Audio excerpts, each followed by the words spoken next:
شروع اللہ کے نام سے جو بڑا مہربان نہایت رحم کرنے والا ہے۔ بسم اللہ الرحمن الرحیم۔ سوتے وقت بچے کے سر پر ہاتھ رکھ کر 5 بار یہ دعا پڑھ لو، بچہ نہایت نیک ہو جائے گا، آپ کی ہر بات سنے گا۔ تمام تعریفیں اللہ کے لیے ہیں، وہی نیک لوگوں کا ولی ہے۔ میں گواہی دیتا ہوں کہ اللہ کے سوا کوئی بھی معبود برحق نہیں، وہ یکتا ہے، اس کا کوئی شریک نہیں۔ اور میں یہ بھی گواہی دیتا ہوں کہ ہمارے نبی محمد صلی اللہ علیہ وسلم اللہ کے بندے اور اس کے رسول ہیں۔ یا اللہ ان پر، ان کی آل پر اور تمام صحابہ کرام پر رحمت، سلامتی اور برکت نازل فرما۔ پیارے دوستو، میری بہنوں اور میرے پیارے بھائیوں، اولاد کی نافرمانی کی شکایت تقریباً تمام والدین کو ہوتی ہے، اور یہ ایسا فعل ہے کہ جس کی وجہ سے والدین کو سخت پریشانی ہوتی ہے۔ والدین جو بچوں کی پرورش کرتے ہیں ان کے لیے اپنے دن رات کو کڑوے کرتے ہیں، اپنے اوپر تکالیف برداشت کر کے اولاد کی ضروریات کو پورا کرتے ہیں، لیکن جب بچے تھوڑے سے بڑے ہو جائیں تو والدین کی نافرمانی شروع کر دیتے ہیں۔ ایسے میں والدین کے دل پر جو گزرتی ہے وہ والدین ہی جانتے ہیں۔ اگر آپ بھی اپنے بچوں کی نافرمانی سے پریشان ہیں اور آپ کے بچے آپ کی بات نہیں مانتے تو آج کا یہ وظیفہ آپ کے لیے ہے۔ محترم ناظرین، نافرمان اولاد ساری زندگی کا روگ ہوتی ہے۔ والدین کے حکم کی تعمیل نہ کرنے والی اولاد کے رنج سے اچھا بھلا انسان پریشان ہو کر بہت سے غلط اقدامات اٹھاتا ہے، جس سے بعد ازاں اولاد بھی تکلیف اٹھا سکتی ہے۔ نافرمان اولاد گمراہ ہو جاتی ہے۔ بہت سے والدین ایسی اولاد کے ہاتھوں مارے بھی جاتے ہیں جو جرائم میں ملوث ہو جاتی ہیں اور نشے بھی کرتے ہیں، تو ان کی وجہ سے انہیں عدالتوں میں خوار ہونا پڑتا ہے۔ ایسی اولاد تعلیم سے بھی محروم ہو جاتی ہے، لیکن کئی صورتوں میں پڑھی لکھی اولاد کے ہاتھوں بھی والدین کو تکالیف اٹھانی پڑی ہے۔ یہ کتنی ظلم اور شرم کی بات ہے کہ والدین جنہوں نے پال پوس کر اپنے منہ کا لقمہ اولاد کے منہ میں ڈال کر اسے پالا ہوتا ہے، وہی ان کے بڑھاپے کا سہارا نہیں بن پاتی۔ والدین کو چاہیے کہ وہ خود ایسے حالات پیدا نہ ہونے دیں۔ اگر اولاد میں گستاخی اور نافرمانی کا رویہ دیکھیں تو فوراً اللہ سے رجوع کریں اور یہ عمل شروع کر دیں۔ دور حاضر میں ایک گھر میں نہیں، ایک ملک میں نہیں، بلکہ پوری دنیا میں لوگ اس مسئلے کو لے کر بہت زیادہ پریشان ہیں کہ جیسے ہی بچے بڑے ہوتے ہیں تو ان کو ایک ہی شکایت ہوتی ہے کہ اولاد ماں باپ کا کہنا نہیں مانتی، بدتمیزی کرتی ہے، اپنی من مانیاں کرتی ہے، جس کی وجہ سے والدین کو کافی پریشانی کا سامنا کرنا پڑتا ہے۔ والدین اولاد کو کچھ نہیں کہتے اس ڈر سے کہ وہ کچھ نہ کر بیٹھے۔ ہمارے معاشرے میں ایسے واقعات ہو رہے ہیں کہ اگر والدین اپنے بچوں کو کچھ نصیحت کر لیں، یعنی کچھ اچھے کام کرنے کی نصیحت کریں اور برے کاموں سے روکیں، تو اولاد خودکشی کر لیتے ہیں۔ وہ بچے اپنی جان اپنے ہاتھوں سے دے دیتے ہیں، جس کے نتیجے میں ماں باپ اپنی اولاد کو کھو بیٹھتے ہیں۔ والدین کو پچھتانے کے سوا کچھ نہیں ملتا۔ ایسے والدین جو اس پریشانی کا شکار ہیں اور اس پریشانی کو چھوڑ دیں، اس وظیفے کو کر لیں، انشاءاللہ بچہ جلد ہی فرما بردار بن جائے گا۔ یہ ایک ایسا عمل ہے کہ بچہ دن رات فرما بردار رہے گا، بچہ دین کے تمام کاموں میں زیادہ توجہ دے گا اور آپ کے ہر حکم کو سر آنکھوں پر لے گا انشاءاللہ۔ وہ بچہ جس کے کانوں میں یہ وظیفہ جائے گا، جس کے دل میں یہ پانی جائے گا اور آپ کے حکم کے بغیر ایک قدم بھی نہیں اٹھائے گا، وہ والدین جو اس پریشانی کا سامنا کر رہے ہیں وہ اس وظیفے کا 7 دن مسلسل پابندی سے اہتمام کریں، انشاءاللہ نافرمان اولاد جلد ہی فرما بردار ہو جائے گی اور آپ کے جائز مقاصد بھی اس وظیفے سے پورے ہوں گے۔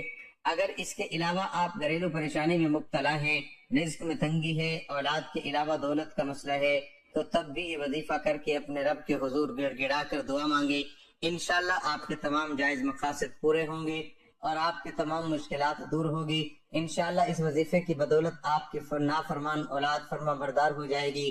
آج کی ویڈیو میں ہم آپ کے لیے ایسا وظیفہ پیش کرنے والے ہیں کہ جس وظیفے کی برکت سے انشاءاللہ نافرمان اولاد فرما بردار ہو جائے گی اور گھر کی ساری پریشانیاں دور ہو جائیں گی۔ یہ وظیفہ کیا ہے، کیسے کرنا ہے، مکمل طریقہ آپ کو بتائیں گے اور اس وظیفے کے حوالے سے کارگزاری بھی ویڈیو میں شامل کی جائے گی، لہذا ویڈیو آپ نے اسکپ نہیں کرنا اور آخر تک لازمی دیکھنا ہے۔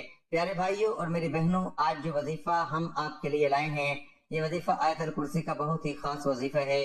وظیفے کے بارے میں بتانے سے پہلے آپ کو مختصراً آیت الکرسی اور اس کی فضیلت کے بارے میں بتاتے ہیں۔ روایات میں آتا ہے کہ آیت الکرسی اللہ تعالیٰ کا اسم اعظم ہے اور اس اسم اعظم کی خصوصیت یہ ہے کہ جب اس کے ذریعے اللہ سے دعا کی جائے تو اللہ تعالیٰ قبول فرماتا ہے۔ یاد رہے کہ آیت الکرسی بہت ہی مبارک اور عظیم آیت ہے، اسم اعظم موجود ہے۔ پیارے بھائیو، اسم اعظم میں اللہ تعالیٰ نے کیا طاقت اور کیا کمالات رکھے، اس بارے میں ہم بات کریں گے، لیکن پہلے آپ کو اس وظیفے سے جڑی کارگزاری سناتے ہیں اور وظیفے کا طریقہ بتاتے ہیں۔ یہ کارگزاری ملاحظہ فرمائیے جو ایک فیملی نے یوں بیان کی: ہمارے گھر میں اکثر اتنی بدبو آتی جیسے کوئی جانور مرا ہوتا ہے، پر ڈھونڈنے پر کچھ بھی نہ ملتا۔ بچے دوسرے دن بیمار رہتے، کاروبار میرا بند ہونے کو تھا، کچھ سمجھ نہیں آ رہا کہ کیا ہو رہا ہے۔ میرے لیے سب سے بڑی پریشانی یہ تھی کہ ہماری اولاد ہمارا کہنا نہیں مانتی تھی، ہر بات پر وہ انکار کر دیتی، ان کو ڈانٹ سے بھی کچھ اثر نہیں ہو رہا تھا۔ ایسا پہلی بار ہوا کہ ہماری اولاد ہمارا کہنا نہیں مانتی۔ یہ پریشانی اندر ہی اندر کھائے جا رہی تھی۔ کسی اللہ والے نے بتایا کہ تمہارے گھر میں اثرات ہیں۔ انہوں نے بتایا کہ اگر بچہ آپ کا کہنا نہیں مان رہا تو سوتے وقت بچے کے سر پر ہاتھ رکھیں اور 5 بار یہ آیت پڑھیں، انشاءاللہ بچہ کہنا مانے گا اور گھر کے سارے نظام بھی سیدھے ہونا شروع ہو جائیں گے۔ ہم نے ایسا ہی کیا، الحمدللہ۔ وہ دن آج کا دن ہے۔ ہماری اولاد اتنی نیک ہو چکی ہے کہ ہماری بات کے علاوہ اور کوئی بات نہیں کرتی اور ہمارا کہنا مان رہی ہے۔ پیارے بہنوں اور پیارے میرے بھائیوں، آپ نے ملاحظہ کیا کہ اس وظیفے کی کیسی برکات ہیں۔ وظیفے کا مکمل طریقہ ملاحظہ فرما لیجئے۔ پیارے بھائیوں، یہ وظیفہ بہت ہی آسان ہے۔ محترم ناظرین، درود شریف کی بہت برکتیں ہیں۔ نبی کریم صلی اللہ علیہ وسلم فرماتے ہیں کہ اگر بندہ دعا کرے اور درود نہ پڑھے تو اس کی دعا زمینوں اور آسمان کے درمیان لٹکی رہتی ہے، لیکن اگر کوئی درود پڑھ لے اور اس کے بعد دعا کرے تو اللہ تعالیٰ اس کی دعا کو ضرور قبول فرماتے ہیں۔ نبی کریم صلی اللہ علیہ وسلم فرماتے ہیں، عرش کے نیچے ایک فرشتہ ہے جس کا سر عرش سے لٹکا ہوا ہے اور جس کے پیر تیسرا میں ہیں۔ اس کا ایک بازو مشرق کی طرف ہے اور دوسرا بازو مغرب کی طرف ہے۔ جب کوئی بندہ مومن نبی کریم صلی اللہ علیہ وسلم پر محبت کے ساتھ درود پاک پڑھتا ہے تو اللہ اس فرشتے کو حکم دیتے ہیں کہ وہ نور کے دریا میں غوطہ لگائے، تو فرشتے نور کے دریا میں غوطہ لگاتا ہے اور باہر آنے کے بعد اپنے پیروں کو جھاڑنے لگتا ہے۔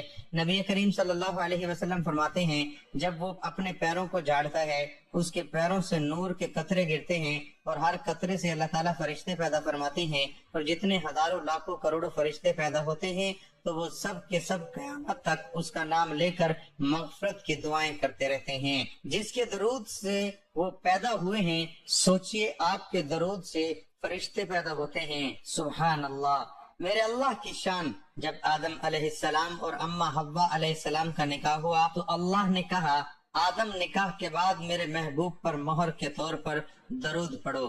آدم علیہ السلام نے درود پڑھا تو حوا حلال ہو گئی، تو دنیا بحال ہو گئی۔ محترم ناظرین، ویسے تو درود شریف پڑھنے کی بہت سارے فوائد ہیں جن کو سارا بتانا بہت مشکل ہے، لیکن ہم چند فائدے آپ کو آج کی ویڈیو میں بتاتے ہیں۔ اللہ پاک قرآن کی سورۃ الاحزاب میں مسلمانوں کو محمد صلی اللہ علیہ وسلم پر درود بھیجنے کا حکم دیتے ہیں۔ بے شک اللہ اور اس کے فرشتے درود بھیجتے ہیں نبی کریم صلی اللہ علیہ وسلم پر۔ اے ایمان والو، تم بھی ان پر درود بھیجو اور سلام بھیجو۔ جو محمد صلی اللہ علیہ وسلم اور ان کی آل پر ایک درود بھیجتا ہے، اللہ اس کے پر 10 درود بھیجتے ہیں، اس کے 10 گناہ معاف کر دیتے ہیں اور 10 نیکی اس کی لکھ دیتے ہیں۔ درود شریف پڑھنے سے برا وقت ختم ہوتا ہے۔ درود شریف پڑھنے سے بھولے ہوئے کام اور باتیں یاد آ جاتی ہیں۔ درود پڑھنے والے کا قرض جلدی ادا ہو جاتا ہے۔ درود پڑھنے والا نبی کریم صلی اللہ علیہ وسلم کا پسندیدہ بن جاتا ہے۔ درود پڑھنے والے کا دل رحمت اور روشنی سے بھر جاتا ہے۔ درود پڑھنے والا جہنم کی آگ سے بچ جاتا ہے۔ درود پاک کو لگاتار پڑھنے سے سبھی جائز دعا پوری ہو جاتی ہیں۔ درود بھیجنے والے کے دل میں اللہ اور محمد صلی اللہ علیہ وسلم کے لیے محبت پیدا ہو جاتی ہے۔ درود شریف گناہوں کا کفارہ ہے۔ درود شریف سے عمل پاک ہوتا ہے۔ درود شریف سے آنکھوں کو نور ملتا ہے۔ درود شریف پڑھنے سے جنت کے درجات بلند ہوتے ہیں۔ یہ عمل بندے کو جنت کے راستے پر ڈال دیتا ہے۔ درود شریف پڑھنے کی وجہ سے بندہ آسمان اور زمین میں قابل تعریف ہو جاتا ہے۔ درود شریف پڑھنے والے سے آپ صلی اللہ علیہ وسلم محبت فرماتے ہیں۔ جو شخص درود شریف کو ہی اپنا وظیفہ بنا لیتا ہے، اللہ پاک اس کی دنیا و آخرت کے سارے کام اپنے ذمہ لے لیتے ہیں۔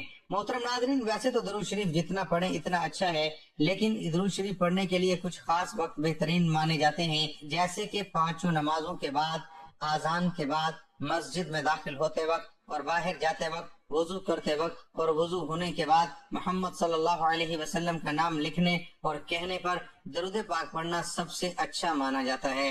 دعا مانگتے وقت، مصیبت کے وقت، گھر میں داخل ہوتے وقت، صبح اور شام کے وقت، چھینک آتے وقت، سودا یا مول بھاؤ کرتے وقت۔ علامہ محمد ابن ابی بکر ابن القیم الجوزیہ رحمۃ اللہ علیہ نے درود شریف پڑھنے کے 40 فوائد ذکر کیے ہیں، ذیل میں اس کا تذکرہ کیا جاتا ہے۔ درود شریف پڑھنے سے اللہ تعالیٰ کے حکم پر عمل ہوتا ہے، نبی کریم صلی اللہ علیہ وسلم پر درود بھیجنے میں اللہ تعالیٰ کی موافقت ہوتی ہے، فرشتوں کے درود بھیجنے کے عمل میں بھی یہ بندہ شامل ہو جاتا ہے۔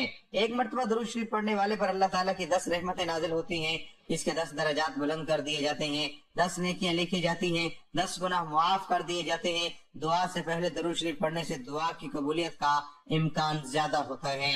اذان کے بعد کی وسیلہ کی دعا کے ساتھ یا الگ کر کے درود شریف پڑھا جائے تو قیامت کے روز حضور صلی اللہ علیہ وسلم کی شفاعت نصیب ہوگی۔ یہ گناہوں کی بخشش کا ذریعہ ہے، بندے کی ضروریات کے لیے اللہ تعالیٰ کے کفیل بن جانے کا ذریعہ ہے، قیامت کے روز نبی کریم صلی اللہ علیہ وسلم کے قرب کا ذریعہ ہے، تنگ دست آدمی کے لیے صدقہ کرنے کے قائم مقام بن جاتا ہے، ضرورتوں کو پورا ہونے کا سبب ہے، درود پڑھنے والے پر اللہ کی رحمت اور فرشتوں کی طرف سے رحمت کی دعا ہے، یہ درود بھیجنے والے کی پاکیزگی اور طہارت کا ذریعہ ہے، موت سے پہلے جنت کی بشارت کا ذریعہ ہے، قیامت کی ہولناکیوں سے بچنے کا ذریعہ ہے۔ آپ صلی اللہ علیہ وسلم پر پردہ اور سلام بھیجنے والے کا رسول صلی اللہ علیہ وسلم جواب دیتے ہیں، اسی طرح درود شریف آپ صلی اللہ علیہ وسلم کے جواب کا سبب ہے، بھولی ہوئی چیز کو یاد دلانے کا سبب ہے، درود شریف پڑھنا مجلس کے اچھے ہونے کا سبب ہے، اور قیامت میں درود شریف پڑھنے والوں کے لیے حسرت و ندامت سے چھٹکارے کا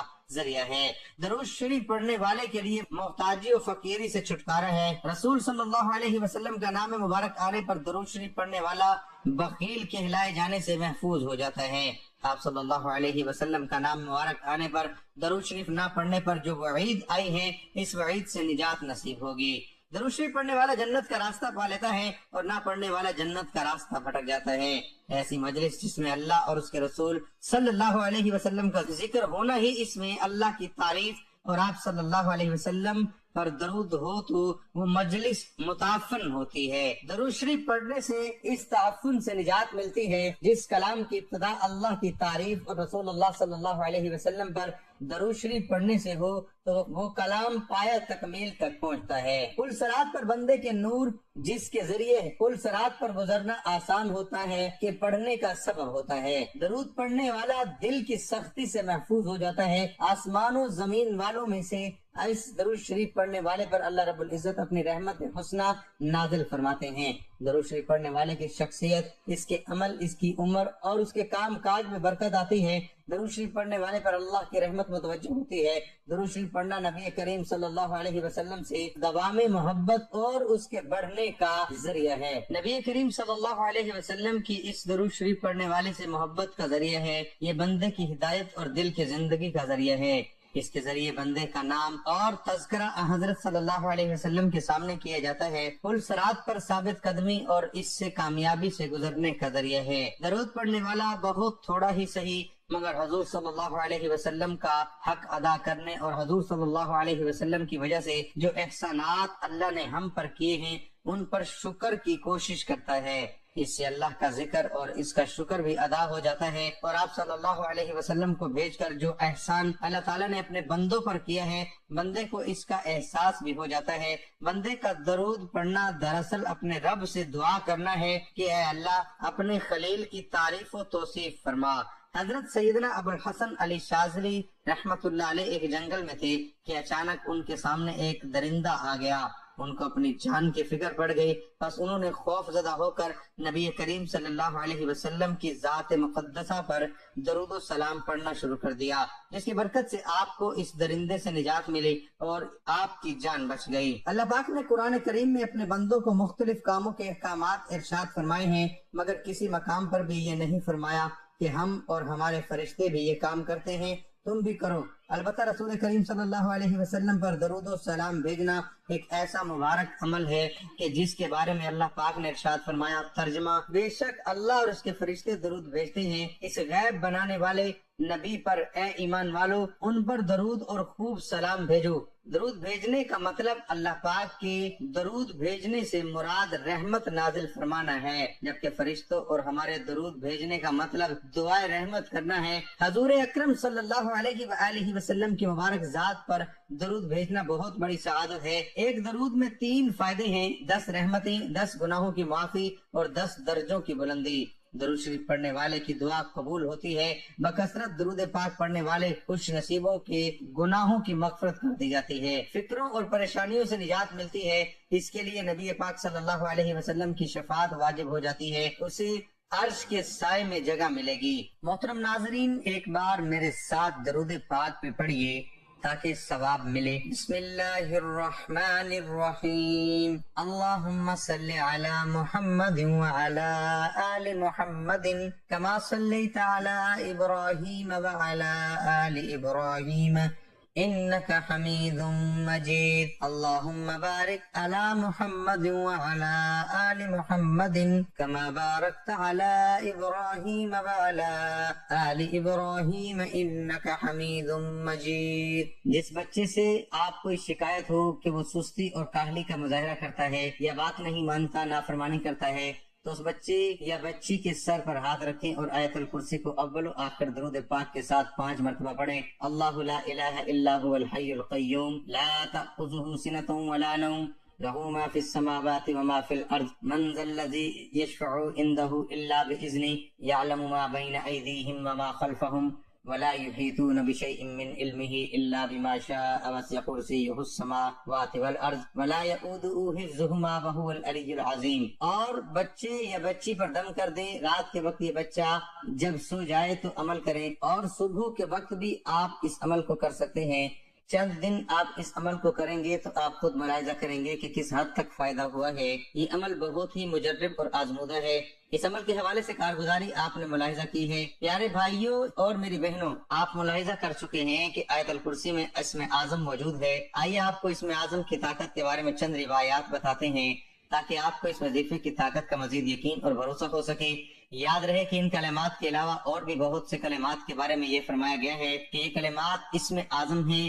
ان روایات میں آیت الکرسی کے شروع کے کلمات کی بھی تصدیق موجود ہے۔ یہ تمام کلمات جو ان روایات میں نقل کیے گئے ہیں، ان کلمات کو یاد کر لینا چاہیے اور ان تمام کلمات کو اپنی دعا کا حصہ لازمی بنانا چاہیے۔ ان کلمات کے وسیلے سے دعا کرنے سے آپ کی دعا انشاءاللہ ضرور پوری ہوگی۔ تو چلیے یہ روایات آپ کو بتاتے ہیں۔